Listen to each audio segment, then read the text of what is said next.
Gunung Agung kembali erupsi pada Minggu pagi. Erupsi yang bersifat magmatik ini mengeluarkan asap kelabu dengan ketinggian 2.500 meter dari puncak kawah menuju arah timur laut.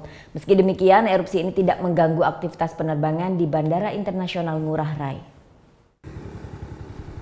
Minggu pagi tepat pukul 10.05 waktu Indonesia Tengah, Gunung Agung kembali erupsi. Erupsi yang bersifat magmatik ini mengeluarkan asap kelabu dengan ketinggian mencapai 2.500 meter dari puncak kawah menuju ke arah timur laut. Sementara itu, arah penyebaran abu vulkanis pada erupsi kali ini mengikuti arah angin, di mana condong mengarah ke Kecamatan Kubu, Karangasem. Petugas vulkanologi dan mitigasi bencana geologi PVMBG pun mengeluarkan FONA dengan kode warna orange. Meski demikian, kode FONA orange ini diklaim tidak mempengaruhi aktivitas penerbangan di Bandara Internasional Ngurah Rai, lantaran arah penyebaran abu vulkanis berlawanan dengan lokasi bandara.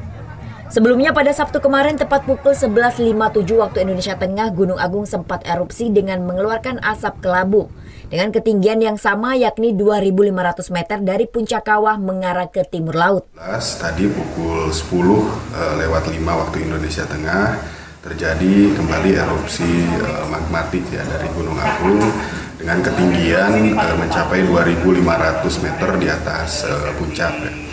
Arah penyebaran abu mengikuti arah angin, yaitu ke arah timur laut untuk erupsi ini, sehingga kita tadi mengeluarkan FONA atau Volcano Observatory Notice for Aviation dengan color code atau kode warna oranye.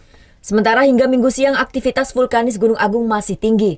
Selain terjadi letusan sekali terhitung dari pukul 6 hingga 12 waktu Indonesia Tengah, juga terjadi gempa vulkanik dangkal sekali dengan amplitudo 28 mm.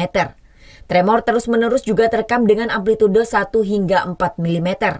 Saat ini Gunung Agung masih berada di level 4 atau awas. Warga pun tetap dihimbau menjauhi zona bahaya radius 8 km dan perluasan sektoral hingga 10 km. Tim Liputan melaporkan untuk NET.